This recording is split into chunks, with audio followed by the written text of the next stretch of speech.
Good evening, you're watching Estuary News. Coming up, we head to Graspie to find out why it became a midsummer dream, and we visit a sensory garden in Scunthorpe.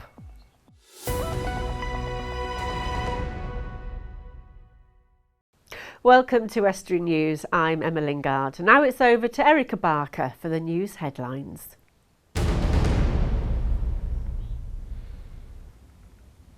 The Action for Hull group is calling for the Lord Line building in the city to be restored. The iconic landmark owned by the Manor Group on St Andrew's Dock has remained derelict since closing in 1975.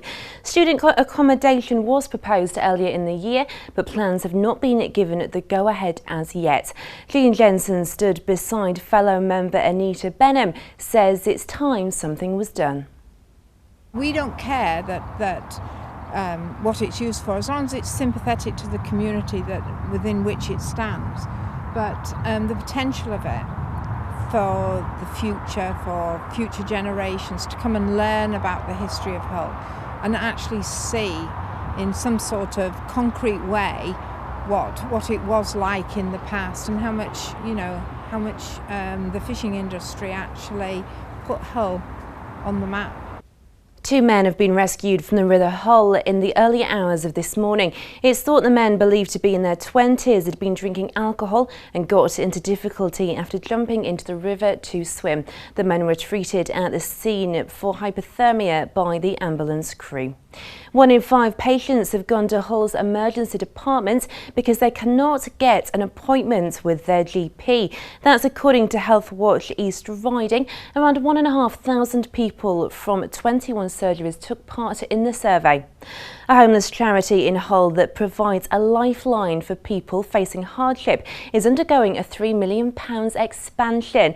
MS is currently building a residential centre on Lockwood Road, providing accommodation for 30 people who will also be given the chance to work in an on-site furniture store. This will very much be a community hub, and we're hoping that lots of people visit us daily, and we really need people to understand the work of Emmaus and for us to establish a strong presence here. Work has got underway on the preparations for the demolition of the New York Hotel in Hull. It's hoped that once the site is cleared, it'll be redeveloped into a hotel or apartments. And that's all from the news. Thank you, Erica. Now, what would you do with a £5? It won't get you far nowadays, but one class at Graspie Primary School have been seeing how far they can stretch it and if they can invest it to make more money. Dan Kemp went to see how one group of pupils at the school invested their cash wisely. Katie, Alice and Anna from Graspie All Saints Primary put their money together to put on the Shakespeare comedy A Midsummer Night's Dream for the local community. It gave them many challenges, and making money was the bottom line. Well, we've had to keep track of who's bought tickets, and we've had to make lots and lots of confetti. Oh yeah, using the paper stampers. It was a 360-degree performance. Over on the far side, the mechanicals were pleasing the crowds. But of course there is a serious side to it. The £5 challenge has provided the children with some great experience, and teacher Mrs Rowlands is glad she booked for her class to do it. It actually gives them life skills dealing with money, working out that it's hard work to run your own business, but also very rewarding when customers keep coming back. And generally the children love the interaction with different people. They've run stalls at Caister, stalls in the village, and they've done that all on their own initiative. And so it really is life skills. The first night, we performed the other night on the hottest day of the year, and we had 55 people attend. And today we've got a good attendance, and the sun is trying to come out and has kept the rain away. So I think overall we'll have had well in excess of 100 people here. So we're very, very pleased. We organised this play because we were doing the £5 challenge, and we thought that we'd help Mrs Rowlands organise the play, but she hadn't really organised it yet. You're watching Estuary News. Coming up later, we visit a sensory garden which is enhancing the lives of the pupils who use it.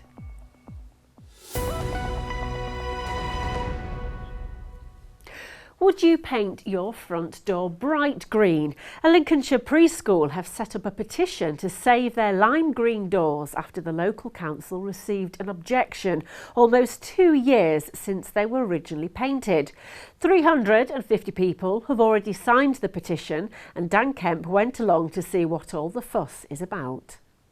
The colour green, it's everywhere in Orchid's preschool, but now some people in Barton-upon-Humber are tired with it. The colour matches the signage and children's uniform, but some are unhappy that the doors aren't in keeping with the rest of the property.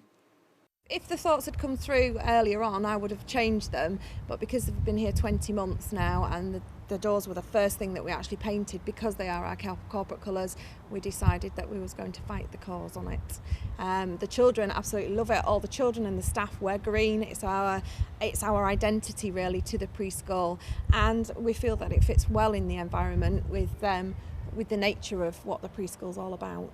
Barton Civic Society are yet to comment on the story. June Hannah owns a shop across the road from the preschool, and she can't see a problem with it. I don't think they should be complaining at all. It's clean, it's fresh. You know, it's a vocal point. The kiddies wear the same colour as the doors on the jumpers. And God forbid if any of the kids got out, they've got a vocal point to go to. And to children, it's more than just a colour. Do we all look the same, Oliver? Yes. Yeah. And when we go out, what happens if we go outside? Everyone knows that we're from Orchids. Everybody knows we're from Orchids, that's right, that's true. I just think it's a little bit petty with a green door. If we did actually decide to leave the building, we would change it back to its original colours, but at the minute we're not prepared to do that because it's a wonderful preschool and it's in a lovely environment, and we wouldn't have wanted the building to go to rack and ruin. We've kept it nice and we keep the gardens nice as well with it. Most people dream of becoming a published author, and for one retired nurse from Grimsby, that has become a reality. At 72 years of age, Jenny Todd has just had her first novel published called Keys to Past Evils. It's a thriller, and I spoke to her earlier about the thrill of becoming a published author at her age. Now, before we talk about your debut novel, what made you want to start writing?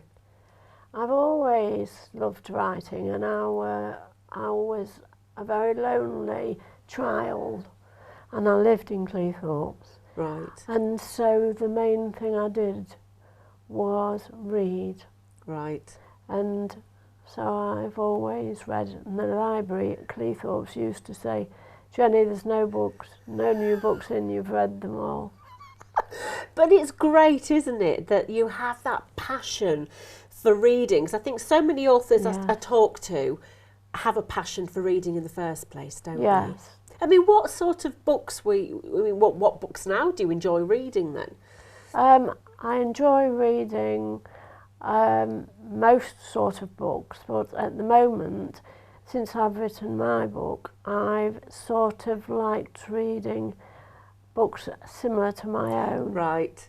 Do you find that helps with inspiration or writing styles at all? Yeah, some of it does, some of it doesn't. Yeah. Some of it I think, no, that's gone on too much.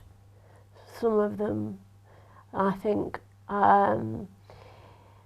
yes, I could have done with a bit more of that. Right, yeah. So it helps, because I know we were talking before, 72 years of age to get your first publishing deal. I mean, how exciting was that?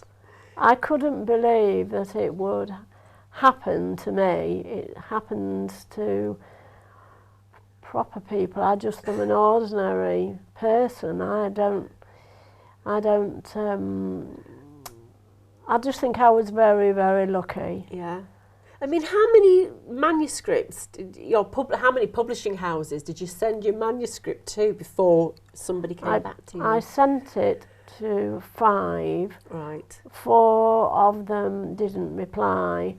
One of them said she took different things to what I write. And to my amazement, Austin Macaulay took it. Right. And I couldn't believe that it had happened. I bet it must be like winning the lottery, It's was better, better. If anybody say which would you rather do, I would rather. And every time I look at it, I can't believe that I was so lucky. Do you go into bookshops and see your book there and like, wow, that's me? Is it a bit Yes. like that?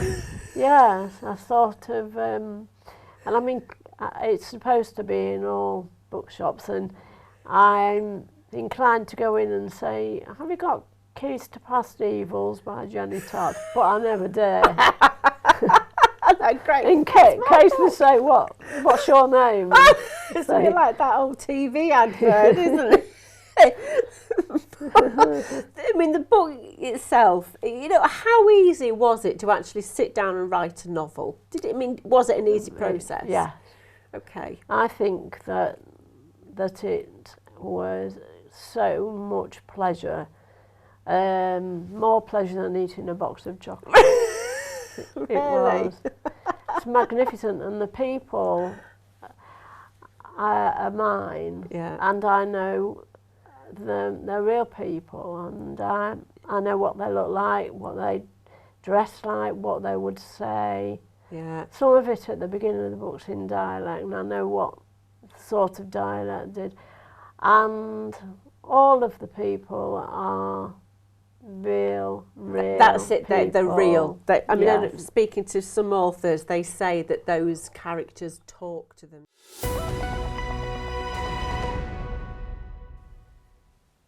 St Luke's School in Scunthorpe is celebrating after the opening of a garden built entirely on community donations.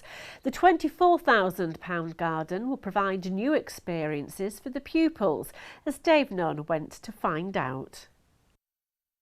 2 years of fundraising work came to fruition at St Luke's School in Scunthorpe last week, following the opening of a sensory garden at the school. It's been 2 years in development. We've been raising funds, we've done lots of bike rides, lots of raffles, lots of tombolas, and we've had some really, really good support from our local community to make this happen. The hard fundraising work is all going to a great cause, as the children from the school, some of whom have learning difficulties, will get to learn and relax outside. The garden primarily is a sensory garden, so the children can come into the garden and experience the different sights and smells. They can interact with the plants. Eventually they'll all grow much, much bigger. It's going to be a great space where they can come into the garden. Teachers can have stories, time with the children in there, and it's a way that we can also celebrate some of the past students we've had who used to come here. It will be an extra place where they can come and learn, but for some of our children, they learn through experiences. So they will be able to experience touching the different plants, feeling the plants, getting the smells from the plants, and interacting with things like the water feature as well. The £24,000 needed to build the garden was fundraised entirely by members of staff in the local community, and there are ambitions to raise more money to add to the great work already done. We've raised just over £24,000 so far. We do need a little bit more because we've still got a couple of projects that we want to complete in it. We want to put in a story corner and a memorial tree as well, and we're just waiting for funding for those. It's a lot of money. It's took us 2 years and a lot of hard work. We've had staff doing all sorts of wonderful things. We've had lots of friends at the school supporting events and having events for this. We've had loads of donations from local organisations. We've had people who've had their head shaved. We've had people who've given up drinking as well for a month. We've raised money for it. Now, joining me to discuss what's been happening today is Dan Kemp. Good Dan, evening. Has anything exciting happened? Well, exciting, yes, of course it's been exciting, but there's one story which I suppose is less than exciting for Americans Jim and Vaughan Kavanagh, who are living in North Ferriby. That's the first story we've got. And those two, along with their two children, who have invested nearly £100,000 into the area in their sewing shop, have now been asked to leave the UK. Why have they been asked to leave? Well, Jim, who was the father, he'd got a job at Reckitt and Benckiser in Hull in 2008, and after 3 years was made redundant there. Right. And then they'd both got an entrepreneurial visa to stay in the UK, and the UK border authorities have now decided that that wasn't enough, and they now had to leave. And how long overall then have they lived in the UK? So since 2008, so we're talking 7 years. Okay, but they've invested money into the area. And they're taking on, I believe it was 3 part-time staff they've got working there, as well as the 2 of them. Are they appealing against the decision then? No, I don't think they will be appealing against it. They've had, as I said, the years here, and they really don't want to have to leave, but they're going to have to, I think. Oh. So it's a shame, really. Well, it's job losses as well, isn't it? Yeah, because he was made redundant in Hull, and then they've taken on this business, and obviously it's worked out for them. Yeah, yeah. But not enough. Sadly, not anymore. Right. No. Next story. Well, the next story is about Ron the Gnome. Ron the Gnome. Ron the Gnome, okay. Who was someone. Ron Broomfield was known as Ron the Gnome. Unfortunately, I was going to say he died in April. Okay. But now his collection of 1,800 gnomes from his home in Alford. 4,000. 1,800 gnomes. 4,000. 1,800 there. That's understandable. That's still a lot of gnomes. From his home in Alford, they're all being auctioned off for charity. Wow! And how many years did Ron collect the gnomes for? Since his early 30s, he suffered from depression, and since his early 30s, he's now been collecting his gnomes. One member of his family, each member of his family have had the chance to adopt one of his gnomes, and the rest are all going to the Lincoln Auction House for NSBCC. Wow, that should raise a lot of money. I would hope so. A lot of gnome enthusiasts. Money. That's interesting, isn't it? Exactly, because people love collecting gnomes, don't they? I don't. Do you? No, I have to say, no, I don't have any gnomes in my garden, but people do, and you often see them. Takes all sorts, I suppose. Sitting there. Probably see plenty on the In Bloom trail. Well, that's something we've been doing a lot of recently, isn't it? Yeah, exactly. Next up, youngsters can bank on a bright future thanks to the school money scheme. That's in the Grimsby Telegraph. And that's a Cleethorpes school, which is Old Clee Primary Academy, which in April 2011 opened up a bank scheme for their primary school pupils, for them to go in and save their hard-earned pennies. Well, not really hard-earned, but their pennies. Well, they might be hard-earned, but could be child labour and all that, cars. probably not. Yeah. But that's a good incentive, really, though, isn't it, to teach them about the importance of money and of saving? Because I think that's something sometimes.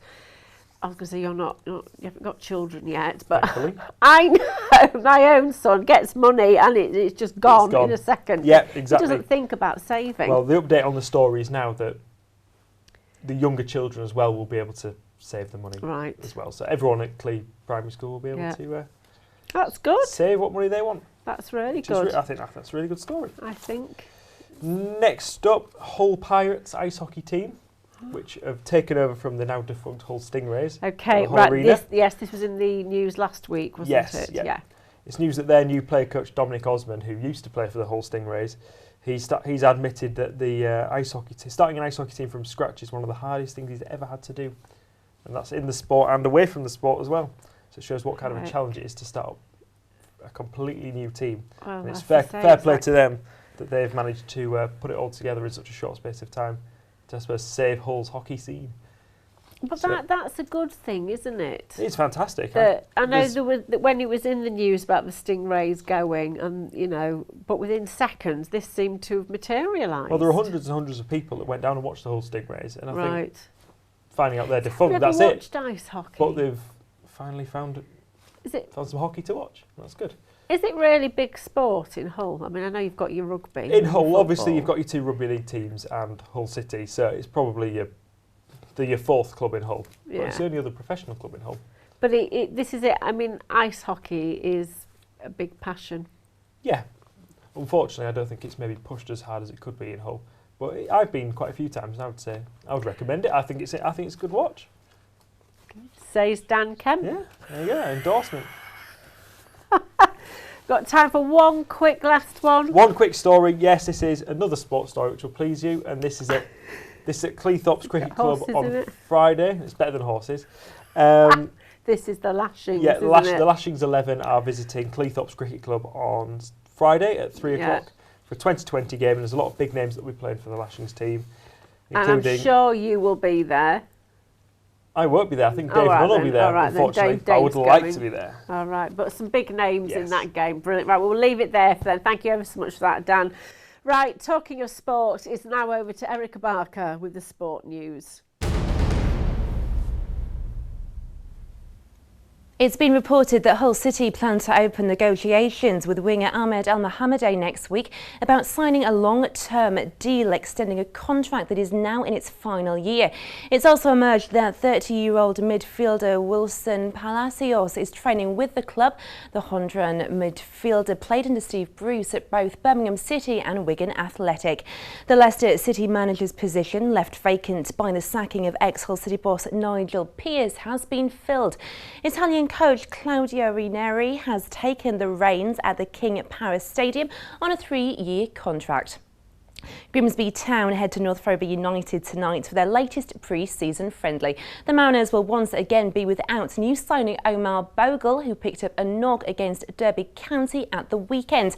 And Cleethorpes Town face Harrogate Town tonight at the Bradley Community Stadium, their third friendly in a week. Scunthorpe United now, and manager Mark Robbins believes his team's trip to Marbella will help to build their team spirit. The squad are midway through a 7-day trip to Spain, and it's hoped it'll not only help with conditioning but also to integrate the 9 new players into the team. Grimsby Aquatic Swim team took home 6 gold medals at the 2015 Open Water Festival at Salford Quays. The winners from the regional events will now be invited to take part in the ASA Open Water National Championships at Rother Valley on the 3rd of August. And finally, St James's School are back in the Northern Links League for the first time in 20 years. The team are currently 5th in the league's under-11 feeder section and 2 points away from promotion to the top division. And that's the latest from the sports.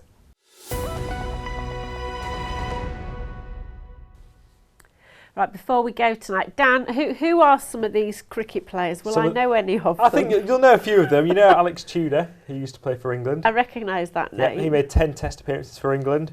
One of my favourite players from the West Indies, Tino Best, who played for Yorkshire in 2010. He's made 25 appearances for the West Indies in Test matches, so it'll be good for him to be down at Cleethorpes. Yeah. And a few ex-England players like Phil de Freitas and Saj Mahmood as well. Phil de Freitas, I recognise. He's the captain. Okay. There you go. Well, that's it for tonight.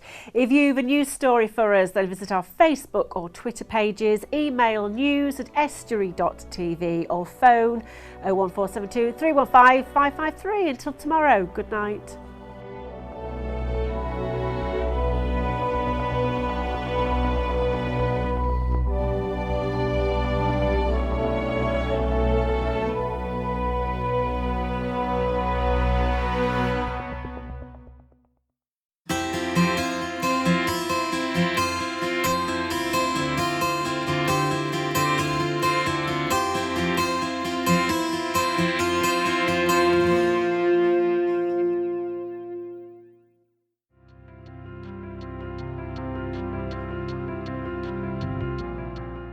Hello and welcome to Estuary TV's weather.